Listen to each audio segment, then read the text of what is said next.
Hi, I'm Cherry. That is my name.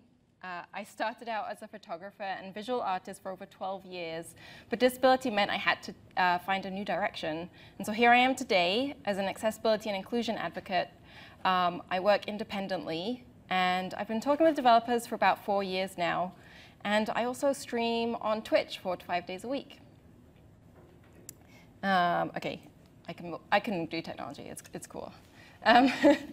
So this is where I usually like to crack a joke about how public speaking is hard, and using the podium as a shield for +10 confidence is a good idea.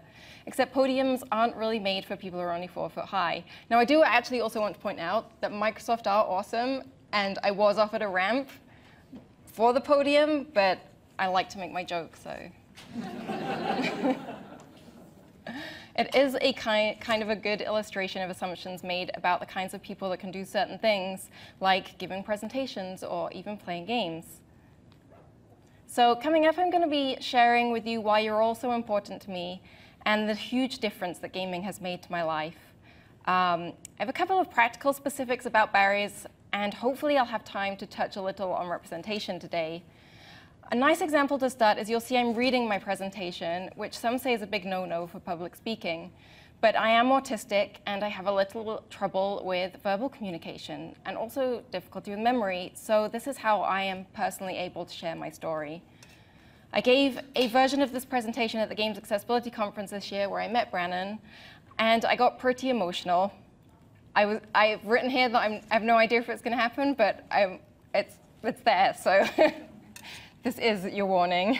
If you want to leave, I won't take it personally. I also do recognize a few of you from that conference, but I have built on the talk, and we're now up from 5,700 words to 9,800, so buckle in. A good problem to have is that a lot of what I've said has already been said today, so I hope this will come across as a bit of a personal exclamation point for you to take away. So yes, this really is going to be my very personal love letter. Things are about to get even more awkward. I'm sorry. That is my only visual joke. I'm sorry to my visually impaired people in the audience, but it says not sorry, just in case you wondered.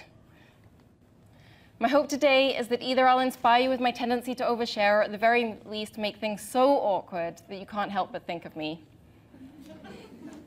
Many people who love games like to brag about how they've been playing games since before they were born. Well, I am no different. I really have loved games since before I have solid memories of childhood. I think my first game was probably either Space Invaders or Microsoft Flight Simulator. Long ago, before I even knew what accessibility was, they got me through some big, scary things. Platformers like Rainbow Island and Carve Up, I don't think anyone knows that game, were the first time I experienced true escape from a very difficult childhood. Pokemon Red was my greatest comfort in the late 90s, as I got myself through high school while also being homeless. This is where my spark of adoration began. Games have been so important to me that I even have a couple of slightly silly tattoos from the early 2000s. They feature relatively obscure characters from the sequels to Bubble Bobble and Time Splitters. In my late 20s, I was working a rather unhealthy 60 hours a week, and I didn't have much room for solo games, but most of my time socializing was with friends, Zoe, who are also developers, and we played a lot of Rock Band and Left 4 Dead. Everything changed at 31 when I had a very unexpected and sudden stroke due to an artery in my neck tearing spontaneously. It turned out I had this connective tissue disorder that makes me very fragile. At the time, I had no idea how much this would affect me, and this is where my love of games evolved into an obsession with accessibility. While nursing the constant headache the artery tear had left me with, I remembered something. I'd wanted to play Dishonored. I was so damn excited, but I'd been too busy to play. Stealth, mystery, thieving, roguing was just the pick-me-up I needed. I was wrong. I started up the game, and within 5 minutes of the tutorial, I was almost barfing in my lap. I wish I would be in my normal hyperbolic self, but I'm not. The game gave me severe vertigo and nausea. I kept telling myself that it was just the after effects of the artery tear, and I would get better. And I would be able to play this amazing game that everyone else was so excited about, but I was wrong again. Every time I tried to play the game, the result was the same. It was as if I was super drunk. When I first tried to play Dishonored, I thought the problem was me. Even my developer friends were baffled at the physical response I was having.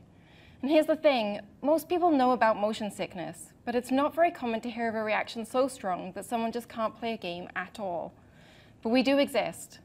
Dishonored wasn't the first game I'd hit a barrier so hard I couldn't play, but it was significant for me because it was the moment I discovered accessibility. It was the moment I realized it wasn't me, it was the games. While discussing the barriers does mean I have to talk about the games I struggle to play, I have something more important to share. I want to tell you, sincerely from the bottom of my heart, that video games have saved my life. I don't want to sugarcoat it, and I definitely don't want pity, but I want to emphasize why my love for games runs so deep. The last 5 years have been a real struggle. From decreasing bodily and cognitive function to numerous hospital stays, just a year ago, I was very sick in the hospital after also recovering from heart surgery.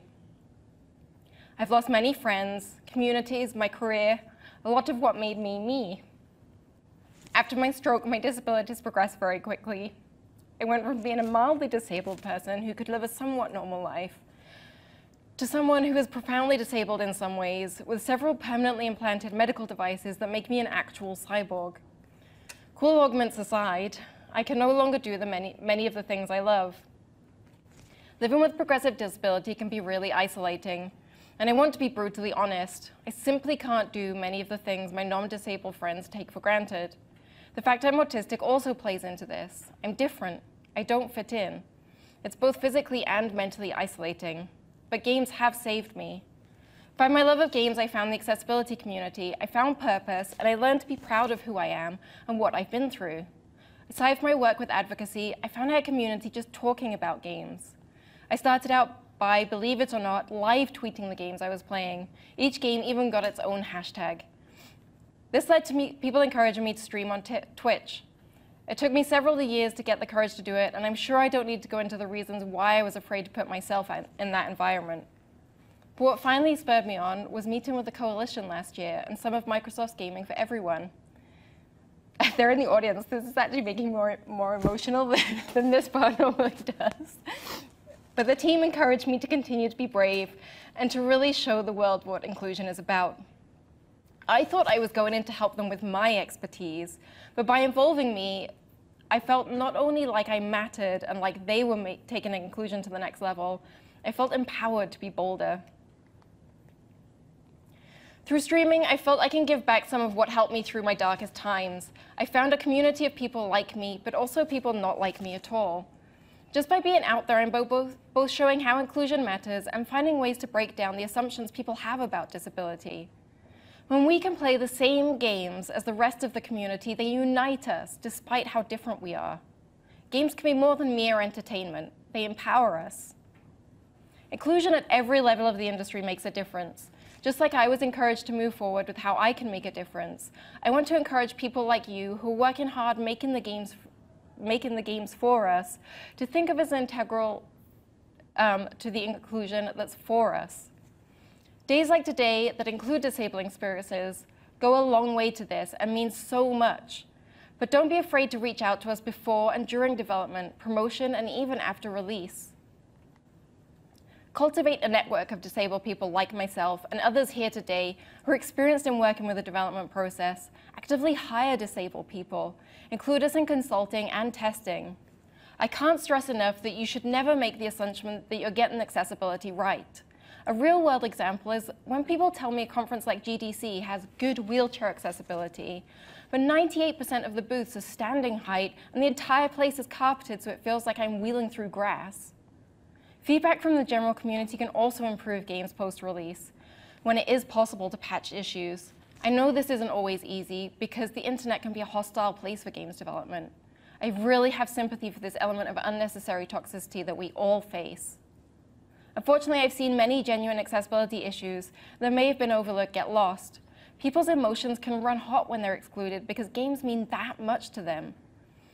While I frequently spend time translating people's frustration so that it's constructive, it can be hard to get the feedback to the right place. And while it's not always possible to patch for an issue post-release or late in development, a place for feedback can still be an invaluable resource. Just a note though, not everyone knows the barriers they're facing are an accessibility issue, so language centered around feedback should be as inclusive as possible too. Similarly, releasing accessibility and gameplay information, such as what settings and controls are available to games release, can make a huge difference. Part of people's frustration happens as a result of spending their money on something it turns out they can't play at all, is painful, or it doesn't have the settings they need. The disappointment of facing barriers or being excluded is palpable. So let's rewind a little. I want to share a bit more about why games mean so much to me. Games have been my company, community, adventure, therapy. They've even been pain management. I live with chronic pain. It's constant. Distraction is an important treatment tool. Games that are my distraction. They're how I cope with intense pain flares, and they transport me to another world. So when I say games save my life, I really mean it. Just like non-disabled players, games allow me to experience worlds, adventures, and abilities I'll never have. Even though this is common with people who love games, I'd say it's potentially more profound for disabled people. The sense of awe and excitement I get from riding a machine across beautiful lands in Horizon Zero Dawn, pause it, people get upset about calling it Horizon, of scaling buildings and mountains in Assassin's Creed, or surviving the weird and harsh winters of the Long Dark is an intense and emotional journey for me. I've lost a lot, and some things I've never had. I'm no longer able to hike like I used to. I can't spend hours baking to de-stress or taking photos of every single thing. But games have given this to me and so much more. I spent literally hundreds of hours, I'm not joking, taking photos in games like Horizon Zero Dawn, Assassin's Creed, Origins, and Hellblade: Senua's Sacrifice. I was a professional photographer for 12 years. It was who I was. But I can no longer hold a professional camera, let alone work on a photo shoot. But there I am, taking photos of the characters I adore, or of the incredible worlds they inhabit, all with highly realistic artistic control. All of those games also made me cry, surprise, surprise, on several occasions, because of the depth and beauty of the writing and world building. The games you all work so hard to make for us bring me so much. I have such deep connections to the games I love. It's not just the deep or profound stories, it's the fun, challenging, exciting gameplay too. I'll never be able to thank you all as much as I'd like. The games I love make me feel wholer than I can in the society we have today. I'll remember the ones that made access as effortless for me as it was for everyone else. And what exactly is disability? Sitting here in my wheelchair, I look disabled. It's kind of the go-to, but my inability to walk very well is only one aspect of how disability affects me, and I haven't always used a wheelchair. Much of disability is invisible, and there was a time I didn't identify as disabled despite needing accessibility. It doesn't matter what someone's background is or their age, anyone can be disabled. Statistics and user research tell us a lot, such as 20 to 30% of gamers identify as disabled, but that doesn't include people facing milder, highly stigmatized, or situational barriers, such as people with reading difficulty like dyslexia, or maybe even long-term and temporary injuries like RSI, tendonitis, and bone breaks. I have a friend whose color blindness is mild enough he just refers to it as a deficiency. He's never had a formal medical diagnosis, yet it's enough that it affects his ability to pick colors in games that have fancy color pickers without any presets, like color wheels, or his ability to distinguish details in the backgrounds of many FPS games. Disability is a huge spectrum that's not only defined by how someone's body and mind functions, but by a mismatch between that and our environment. For example, the fact I use a wheelchair isn't disabling in itself. It's actually quite freeing. The disabling factor is that things like podiums aren't made for me, except there are ramps sometimes. I am multiply disabled. I face a number of different barriers, and my capabilities can fluctuate throughout the day or week. This makes me a somewhat complex case in terms of accessibility. My needs change frequently, even sometimes in the middle of playing a game. Even though I'm particularly complicated, I'd say most disabled people I know have more than one impairment. The list is kind of long, so I'll try and sum it up in terms of how they might affect my gaming. First, cognitively, I'm autistic, have ADHD and learning difficulties.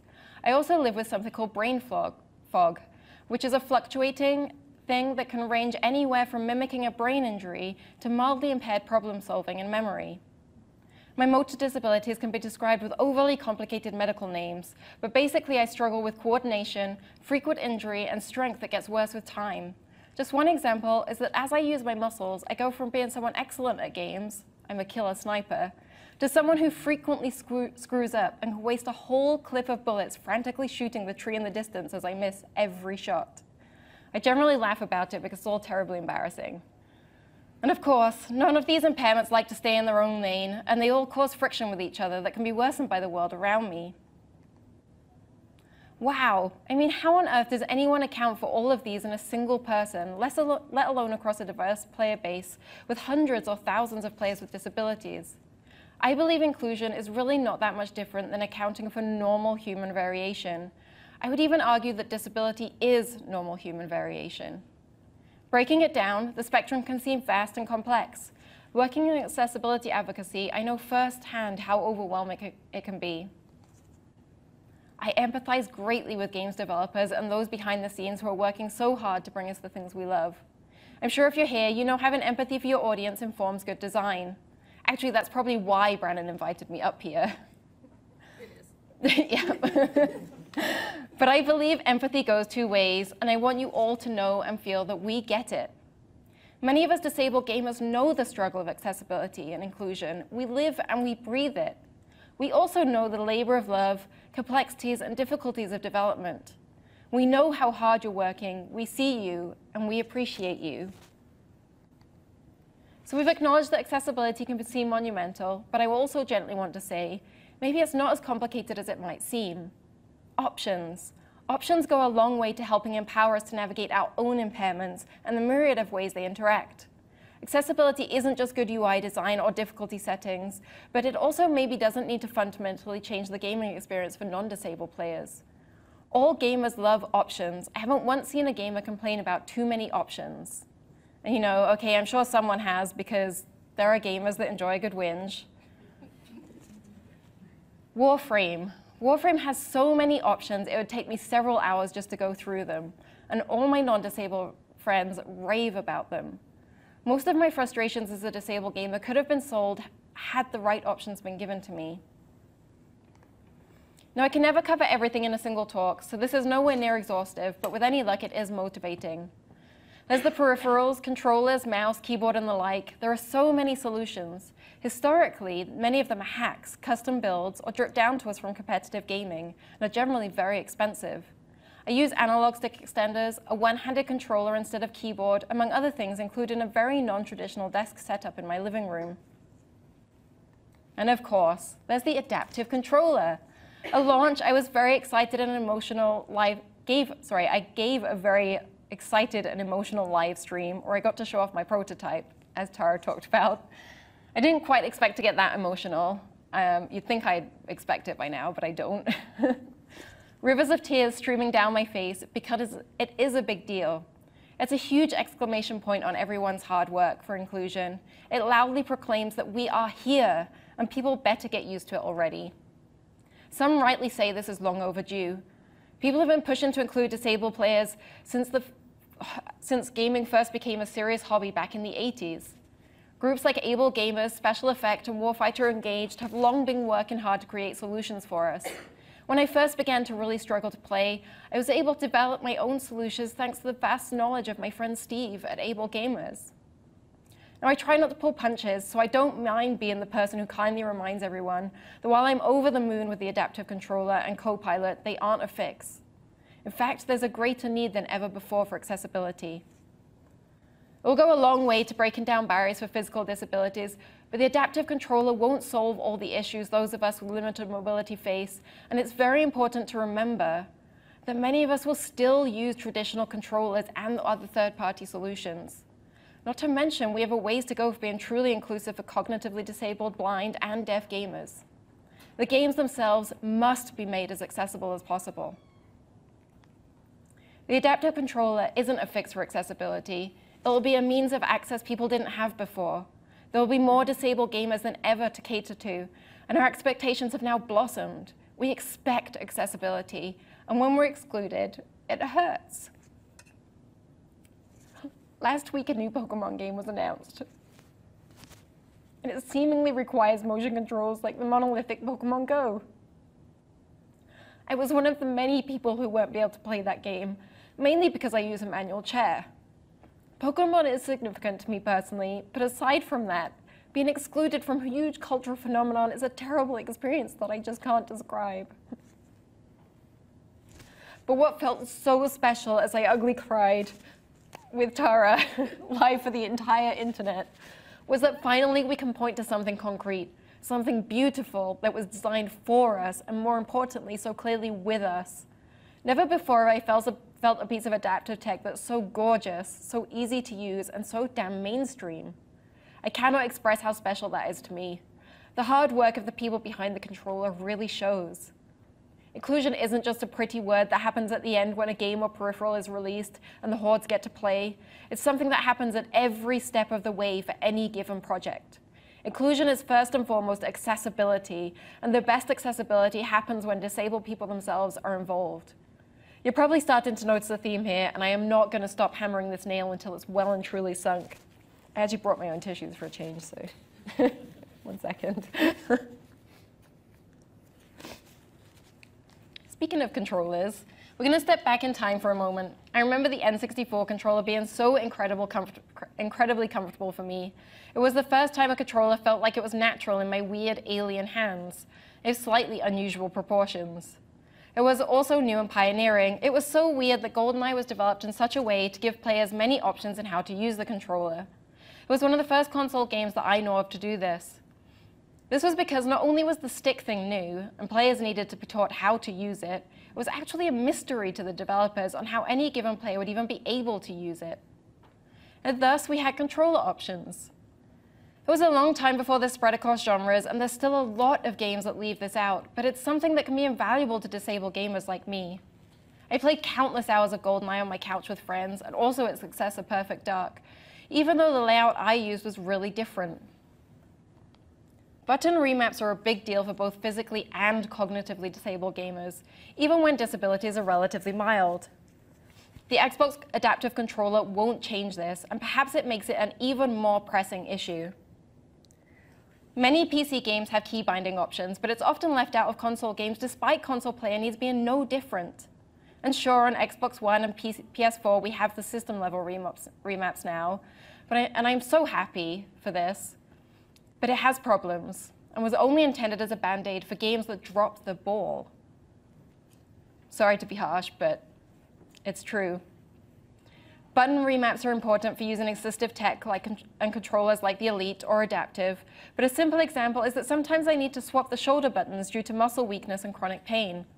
The top buttons are easier to pull, have less travel distance, and are more natural to reach.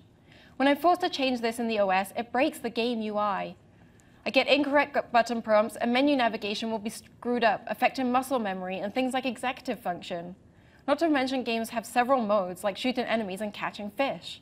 I mean, seriously, have we all noticed how many games have fishing lately? I don't know why, but sometimes I have to choose a lack of control and physical pain over constantly pressing the wrong buttons, leading to confusion and frustration or vice versa. Remembering button setups and having to change them constantly from switching game to game is also a pain in the bum.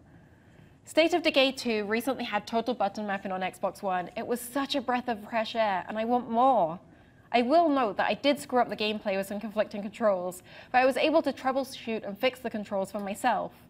The misconception is that button conflicts will break games too hard, but I find the opposite is true, and then by being forced to fight on-screen prompts, it breaks the game way harder. Way of the Passive Fist, which has been talked about a bunch today, was a small indie development from Household Games that had a disabled gamer consulting as a key part of their team from the very beginning. The accessibility that resulted from this was really something. They also continued to work with other players after release to try and patch some of the things they missed. It was the first brawler I've been able to play in years. Was I good at it? No, not at all. I died 26 times in the first 3 hours and over 40 times on the second boss, but it was so much fun dying over and over and learning. It has relatively simple controls by today's standards, but I still struggled. Button mapping allowed me to customize the game for me and my weird thumbs. Passive Fist is also a great example because of the range of accessibility beyond button mapping. Difficulty was broken down into 4 sliding options such as enemy strength, number of enemies, timing of button presses, and amount of health spawns. This goes a long way to removing barriers while keeping the game challenging. I kind of want to contradict some things that have been said about difficulty today. Easy difficulty modes without a lot of challenge and no achievements should not be a substitute for providing good options and in-depth accessibility. I get so frustrated with being told, well, you can play on easy, when there are other things that could have been done. Easy modes are important for many players, but please don't fall back on them at the cost of accessibility. The visual options, such as background contrast and HUD enlargement in Passive Fist, were intended for visual impairment, but I found them super helpful too. And this leads me quite nicely into my next point. I always like to note on days like today that accessibility for one group can lead to accessibility for others, and you may be reaching more players than you realize by getting the basics covered. I'd hope it's pretty obvious after today that deaf players need good subtitles, but this is also true for autistic people like me. I process information in every form differently to most. I especially struggle when speech is coupled with animated lips. I have great hearing, but sometimes my brain can't process things properly. I need subtitles. I miss a lot without them. In real life, I tend to read lips, or I can just ask someone to repeat themselves, or, hilariously nod along and laugh at inappropriate moments while I awkwardly pretend I know what the hell is going on. But when subtitles aren't clear enough, whether due to font choice, text size, or contrast issues, my imperfect sight, dyslexia, and ADHD all collide, and I'm likely to get even less information than if there were no subtitles at all. Similarly, sound is incredibly important for blind and visually impaired players. But again, due to being autistic, I live with something called sensory processing disorder, where I process sensory information differently. This isn't exactly easy to explain, but the short of it is too much of anything or everything, and I can get extremely overwhelmed. At best, I can't process information, think, or control a game effectively. And at worst, it leads to an embarrassing and socially inappropriate response that looks to those on the outside like an emotional and physical overreaction called meltdowns. What helps me is good audio design, but also audio sliders. The ability for me to independently control audio channels in a game goes a long way to avoiding sensory overload and helps me play better or at all. I found the audio design in Horizon Zero Dawn a little overwhelming. The machines, giant aggressive robots, had very dense mechanical sounds that were extremely loud and constant. The battle music was also very loud and aggressive. It's great, really great that there are studios making such fierce and frankly difficult games that match the depth of their storytelling and world building.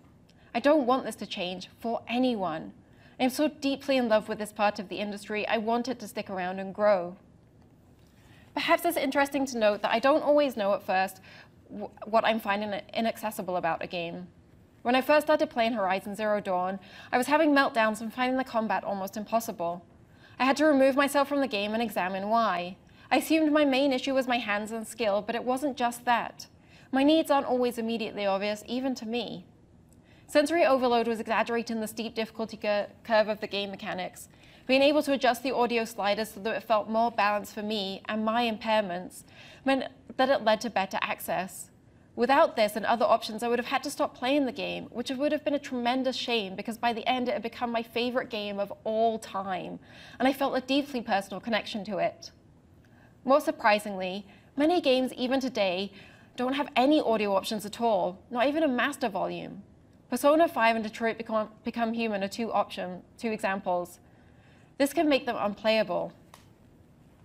I found that being able to adjust sensory output means I'm not forced to play on easy mode. I recently completed Bloodborne solo, much to the pride of my Twitch community. I beat most of the bosses in somewhere around 2 to 5 attempts each. To anyone not familiar with the Dark Souls series, it's not uncommon for a player to take tens or sometimes even hundreds of attempts to beat a single boss. There's no difficulty settings in this game by design, which I do not mind. But one of my personal techniques is to turn the volume of music and sound effects down and balance the audio so that I can remain calm and think clearly. This may not work for everyone, but it really works for me. What about the problem I was having with Dishonored? That first stroke was in 2013, and last year I thought I'd give Dishonored 2 a try, hoping the design had improved. I was really excited by the news of the female protagonist. I downloaded the demo, and sure enough, within about 10 minutes, I felt like I was spinning and I was going to barf. Nothing had changed. I still have a lot of difficulty in both third and first-person games. KONA was a great little indie game set in the Canadian North that came out last year. This eerie little game had head bob toggle and camera sensitivity sliders. Head bob makes a first-person game feel more immersive and realistic. I could totally get behind that, but being able to turn it off is the difference between whether I can play or not at all. As for camera sensitivity, you wouldn't think a console version of what is essentially a walking sim would need a sensitivity option, yet for people like me it can be essential. Sensitivity options are vitally important for both motor disabilities, for ease of movement, and things like motion sickness. Consistent sensitivity is also important. Other settings that can help us with vertigo and motion sickness are angle of view, background motion blur, and background motion blur. Perhaps even more important is to avoid lurchy and shaky camera movements. If this camera style is important to the cinematic feel of the game, more frequent cuts can go a long way for relief. Think of how TV and film often have snappy camera cuts and use single long takes sparingly. This isn't done in games. Why not? God of War released this year and has been rightfully celebrated for its accessibility options. Sadly, I struggled most notably with something that's overlooked a lot lately. The camera had near constant handheld style movements, zero cuts, and a lot of sweeping around and back and forth. It seems perhaps they were somewhat aware of the potential for sickness because there was an option to change the amount of sway, but unfortunately applied to only a small part of the game.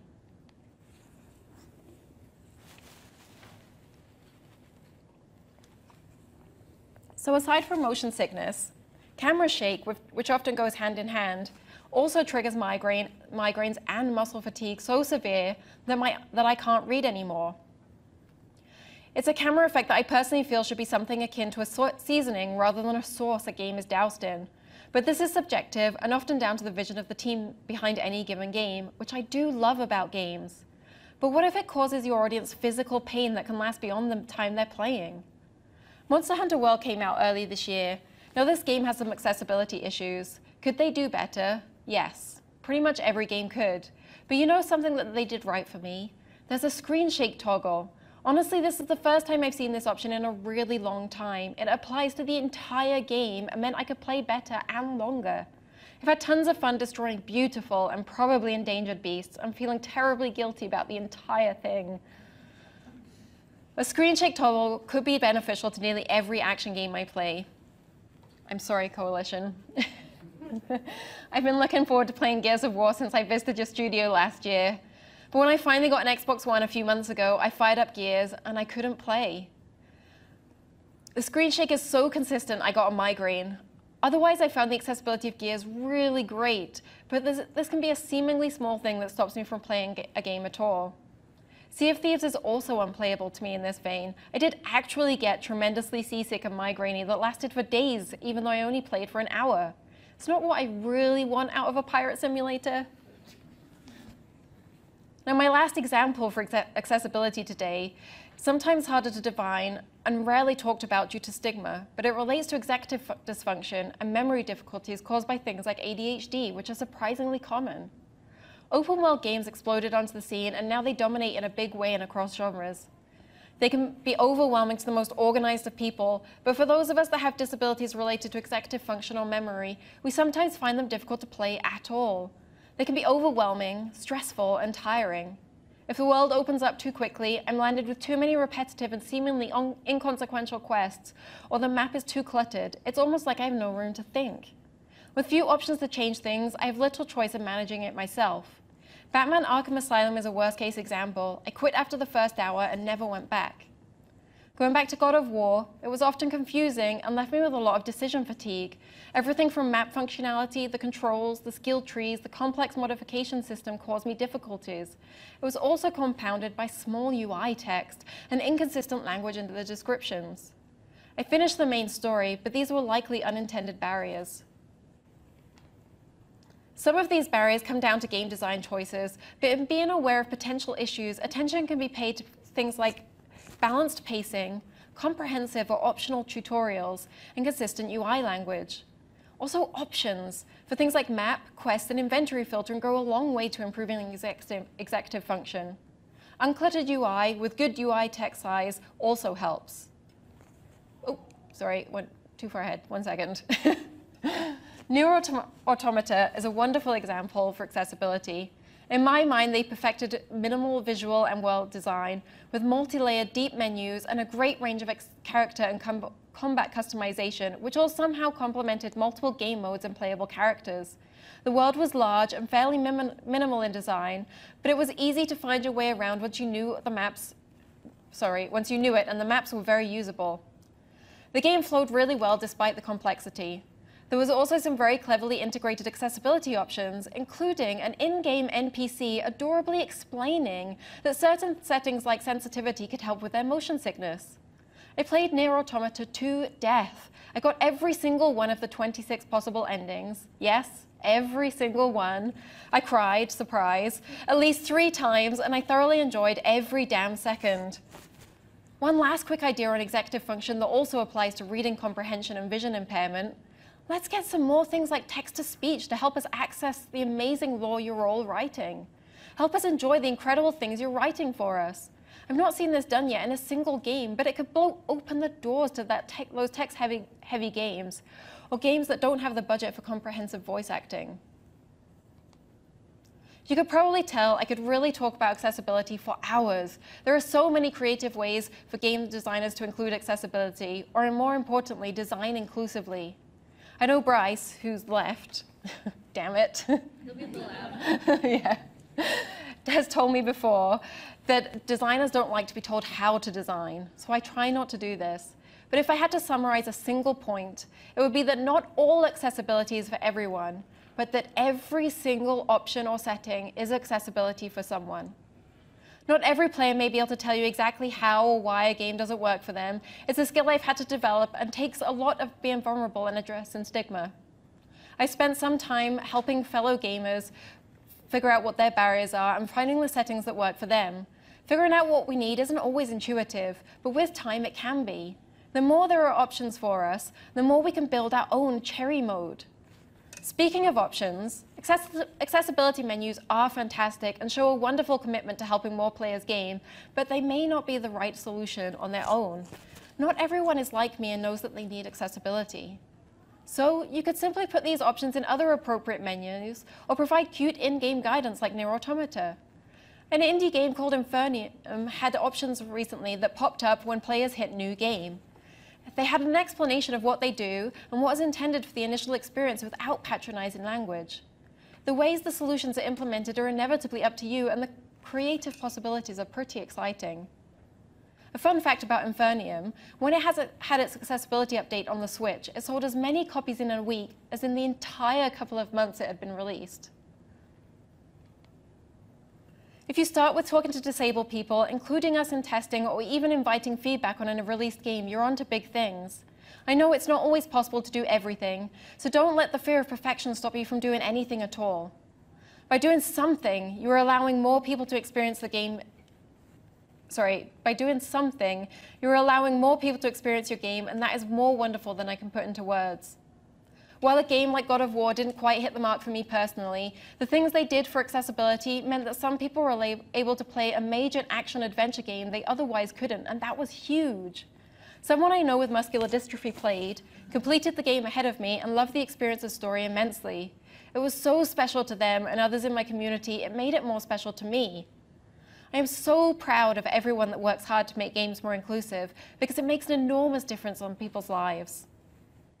And so while I'm up here, with any luck, if I'm doing my job right, I have your attention, I want to briefly touch on representation, which I do consider a separate issue.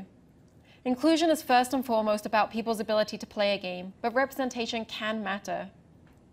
Now that we have more disabled people than ever before playing games, I would love to be able to see more positive disabled players. I'd love to see more positive representations of disabled characters. Everybody wants this. Gaming is an escape of sorts, but good representation helps us connect deeply, while bad representation alienates us. I'm proud of my disabled identity, and in playing games, I don't want to necessarily escape who I am. So let's rip off the Band-Aid and talk about some bad tropes first. I'm regularly seeing wheelchairs used as a tool for horror. Disability is scary to people. I get it. Disability is scary to me occasionally, and I've been disabled for quite a while. But it's not always justified. Our bodies and the devices we use, like wheelchairs, shouldn't be intrinsically scary or used to signify fear. Bloodborne includes wheelchairs and wheelchair-using enemies. On the one hand, it's cool to think that these enemies are fully capable of shooting me full of holes or stabbing me with a pretty sword. There was even one time when one of these enemies miraculously descended a flight of stairs without tipping over, all while continuously shooting me. I was absolutely aghast at the audacity. But if I'm being honest, and I usually am, I hate the use of wheelchairs in Bloodborne. The wheelchairs and the enemies seated in them are presented as terrifying harbingers of doom. The game even ends with the protagonist being trapped in a wheelchair. Despite the common narrative, for many of us, wheelchairs are tools that give us freedom. They're not prisons we're bound to or something to be afraid of. I really can't downplay the emotional work it took for me to get past this internalized fear that games, TV, film, and books constantly tell me I should feel. I adore my wheelchair.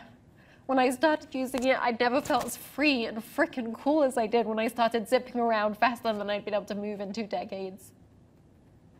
My chair is also a bloody beautiful piece of engineering. It's not creepy at all. I am proud of the mental work I've done to get comfortable with who I am. I don't want that taken away from me by the same old tired negative depictions of disability that reinforce the way other people see me. Now, this is the worst case scenario for me in terms of representation. The empty wheelchair, the terrifying bad guy, the idea that being disabled is the worst thing that could ever happen to someone. There's other negative tropes too, of course. Detroit Become Human has a wheelchair-using character. First of all, he has a super cool wheelchair, which is something I've always wanted to see in a game. But at the same time, the type of wheelchair was totally inappropriate for the character given the profoundness of his physical disabilities. As the character was introduced, there were so many glaring errors to myself and my disabled viewers that we jokingly started taking bets on which bad trope he was. Either the bitter, angry, disabled rich guy, or the kind but pitiable and depressed guy that always ends up dead in the end. It ended up being the latter. He had little to no autonomy and relied on an android to do every single thing for him despite his sporty wheelchair. The implication was a sad life with little fulfillment. He wasn't fully fleshed. He was written as a sad burden to inspire empathy for the carer. Again, this trope reinforces negative ideas about how worthwhile our lives are, something many of us work hard to change. Imagine if most of the time you saw someone who looks like yourself in a game, it was incredibly negative. It can be emotionally exhausting. Disability representation in games isn't all doom and gloom. Sometimes the protagonist is disabled. In both The Surge and Wolfenstein 2, the heroic main character starts out in a wheelchair. Both very different stories, but both had the same fate. While playing The Surge, it's not clear at first, and then suddenly it's revealed to you as you take hold of the controls, you're sat in a wheelchair. I was so excited, I squealed and spent an hour wheeling around the first area where there was essentially zero game content because I knew the inevitable was likely coming. The wheelchair wouldn't last. There would be some kind of magical cure that meant he could walk. In The Surge, this takes the form of an exosuit, a common plot device in science fiction. Other times it's just magical medicine. Even in a futuristic world, we're still likely to have wheelchair users. Cures for every disability is unlikely, and in some cases, we don't even want it. In terms of exosuits, they're not an option for people with disabilities like mine that make me fragile and weak. Note in the video that while the wheelchair is an awesome representation of the kind we actually use, like mine, the artist forgot to give him a cushion, which we're never without. Usually the wheelchairs depicted in games are the kinds that haven't really been used outside of hospitals or airports in 30 years. I had really conflicting feelings about the start of The Surge, but in the end I'll always fondly remember wheeling around an empty train station for an hour talking about how good it felt. Disability representation is rare and often inaccurate at best and harmful at worst. That's partly why I hope it happens more. While negative stereotypes can hurt and make us roll our eyes, there's still a thrill that can't be beat, that feeling of seeing even a glimpse of yourself in a game.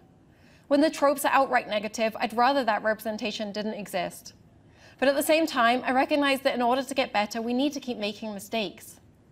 Other types of disability are represented even less than wheelchair users.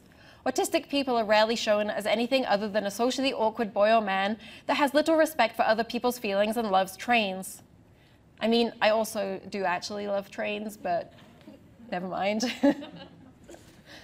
This is why when I played To the Moon on the recommendation of a friend without knowing at all that the disability representation had anything to do with me, he simply told me there was representation and I may or may not agree with it, I cried. Surprise. I don't actually mean I got teary and still hold it together. I mean I openly sobbed, breathless, wordless, and completely broken. And yes, as is my gaming life these days, this was live on Twitch for everyone to see. I was an absolute mess. It was so close to home and meaningful and deliberate. It unlocked emotions I had no idea were so intense. I know enough to constantly annoy creators that I want diversity, but I had no idea that when I finally saw myself, how powerful that would be. Of course, the story was fantastical and not at all like my own life, but the respect and beauty and delicacy with which the characters were handled and explored was unparalleled. Inclusion is so powerful. Your ability as creators to tell stories is second to none. I deeply adore games for all the reasons I've given you today, but also because they are great forms of art and experience, no matter the genre. As storytellers and creators of worlds, you have the ability to move hearts and souls like no other industry I know.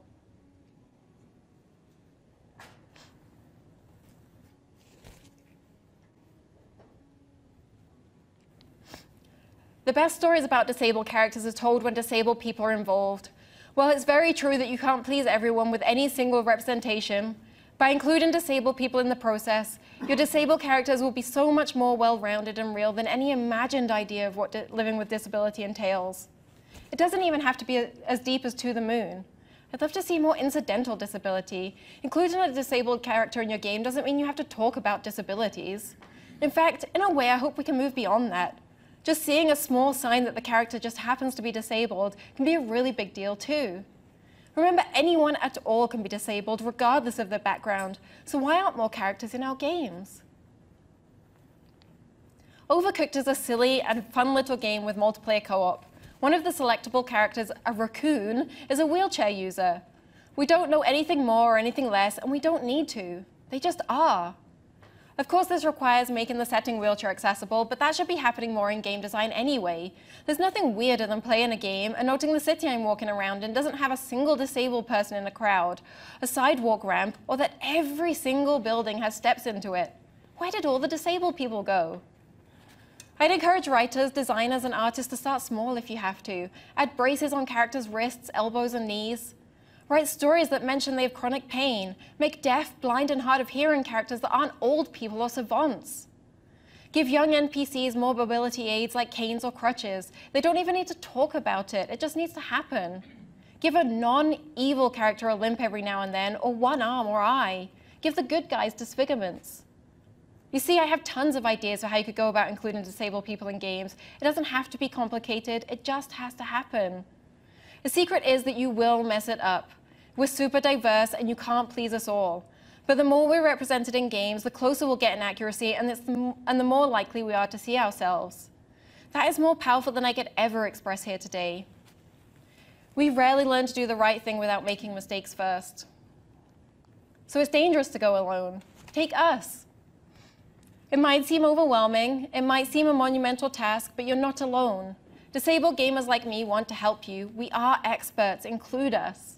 I'm not here to only awkwardly tell you how much I adore you, how I appreciate you, and how you have saved my life, but also ask you to include me and those like me. If you don't know where to begin reaching out to disabled players, start with those of us who are here today. Get in touch and you'll find we're a pretty tight-knit community no matter what our disabilities are. We're professional and approachable, and some of us have been at this a while and understand how development works. And of course, Mark told you earlier all about the Able Gamers player panel, so I don't need to do my usual plug here. Bryce from the Inclusive Lab and other members of the Disability in Games team, like Brannon and Tara, also have lots of contacts. Come find me at the social after we're done, or find me on Twitter, Twitch, or email. If you don't have this, I have business cards. Now, before I'm done, I just briefly want to hammer home a couple more things in summary. It's very brief, I promise. If I were to generalize, I tell you that disabled people are great overachievers. Even if something is prohibitive or extremely difficult, we strive for a way. Progress has been made in society, but there's a surprising way to go. Life as a disabled person isn't easy.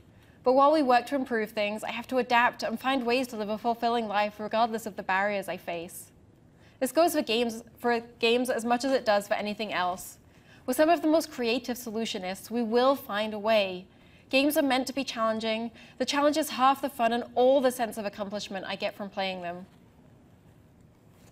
One of the hottest things today is ultra-hard games. We're seeing more and more from platformers to action RPGs, and this is great.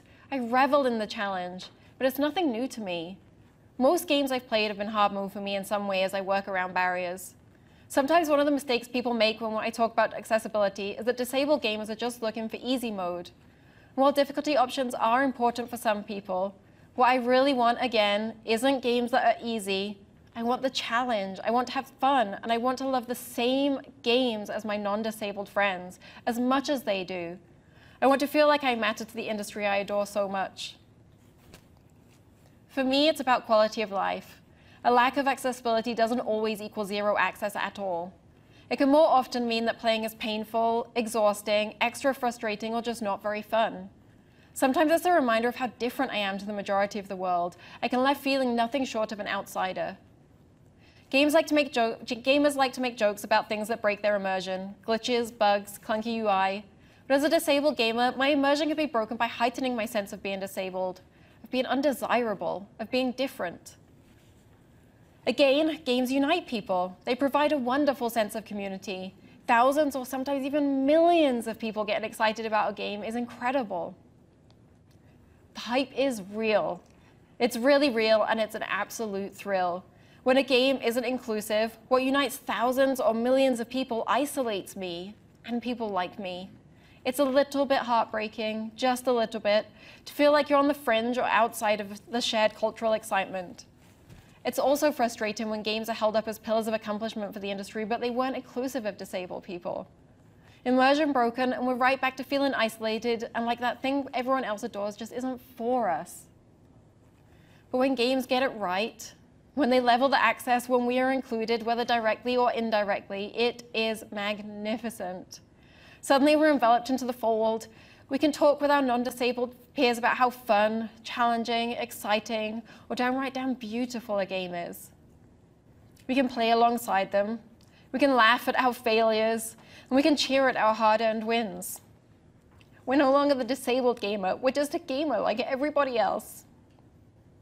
Games that provide us the options we need and are designed with us in mind not only give us great adventure, profound experience, and fun, they include us in a community that otherwise we aren't a part of, which is brilliant. I deeply adore this industry and everything it does for me. I'll be loyal to the grave to accessible games and inclusive studios and developers that reach out to us. I'll promote them to death and defend their honor everywhere I set wheel. For real though, I want games to be the best that they can be. I don't want them to fundamentally change. I want them to keep growing and moving forward. I want games to be for everyone, regardless of gender, race, identity, or whether they're disabled. So much has been accomplished in the past couple of years. The controller that just released, the fact that you're all here today, the room I think is like twice or 3 times as big as last year. Like, that's just incredible, and I'm so proud.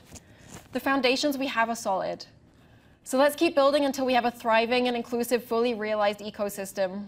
This quote I have up behind me, well, actually it's beside me because I'm reading, but it's so apt. I just can't help but leave you with it. Work as if you live in the early days of a better world. Thank you for having me up here, for listening to my story, to my gripes, about why gaming is so important to me, and about my desires for the future. I hope I and my fellow gamers today have added a little fuel to keep your fire bright. At the very least, I hope I've reassured you that no matter what, I love you all.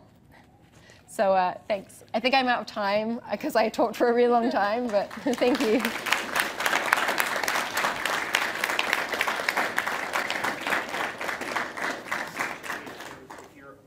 If you're open to it, we do have time for a few questions. Oh yeah, absolutely, sure. All right. All right, who's got the first one? Anyone? Come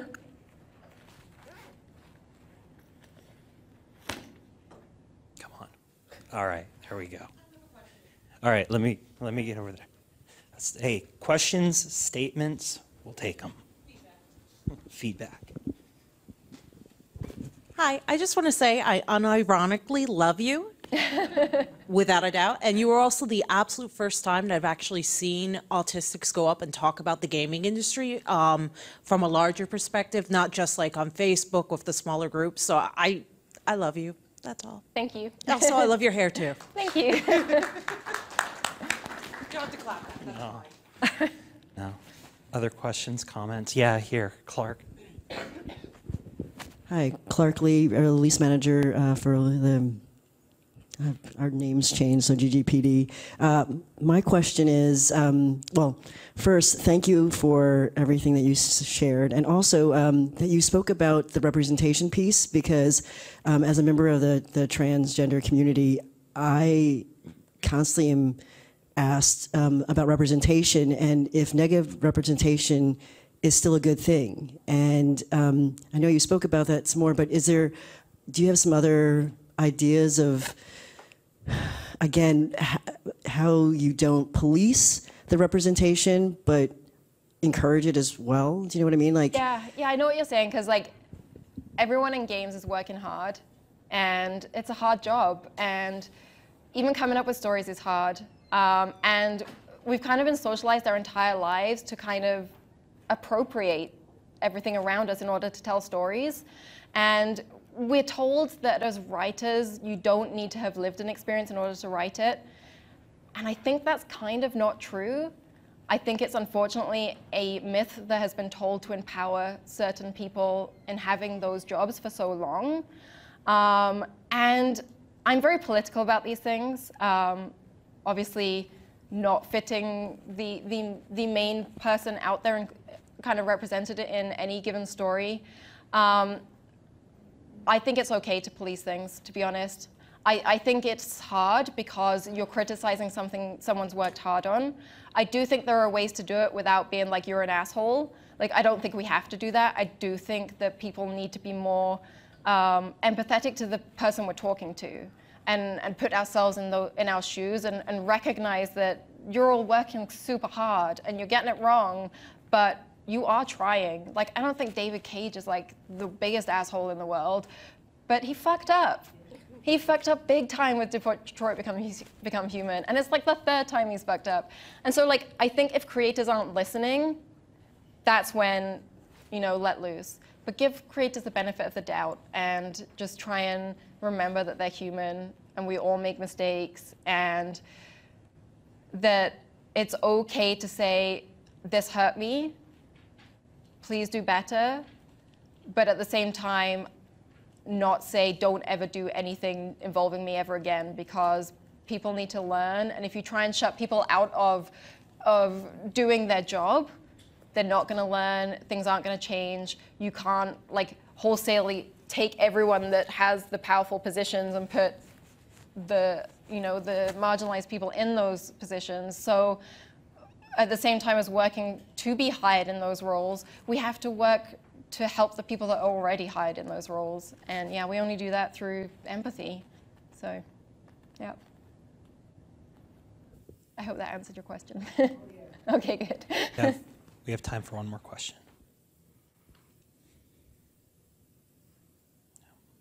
I'll ask one then. Okay. Okay. I want to drill a little bit more into the concept of mistakes. Mm-hmm. At Microsoft, as a lot of you know, we're trying to embrace this notion of fail fast. We want to learn, make mistakes, learn from them, and move on. And yet, we do live in a society now that is where people are really afraid of offending one another. Yeah. And I have personally seen inside Microsoft and outside of Microsoft, people being afraid to take risks in terms of representation and in terms of simple accessibility. Yeah. Because they're so worried that some trolls are going to latch onto it, or they're going to offend one person accidentally and they're going to raise the hackles of people who follow them. What is your thoughts? You made a comment that you have our backs, as it were.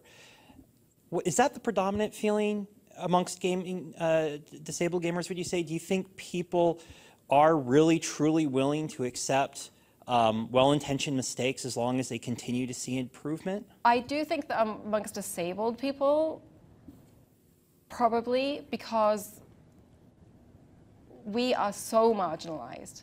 We face so much stigma and so much things that cut us out of society that we have learned. Some of us are angry. I think that's justifiable.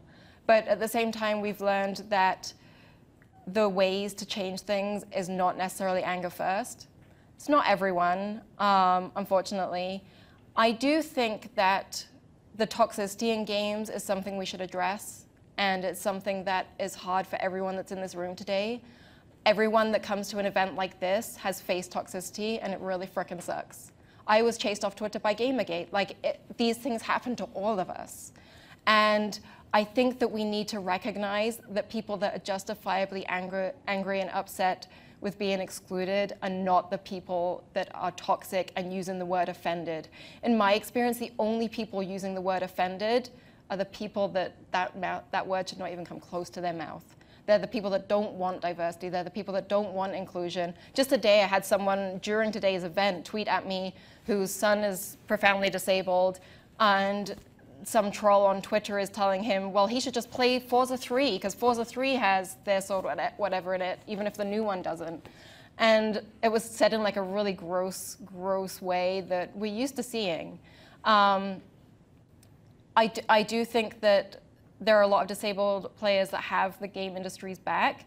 Those of us that don't, there are people in my community that all the time just like, this is so fucking easy, why haven't they done this? And because I have a position, like my partner's a programmer in tech, he works at Slack, which you all use, I'm sure. And my friends have been developers for so long. I've worked with studios, I've been in studios, I know the entire process. I've worked from the beginning to the end, I've consulted the whole way. I know the process, I know that like getting subtitles right isn't easy.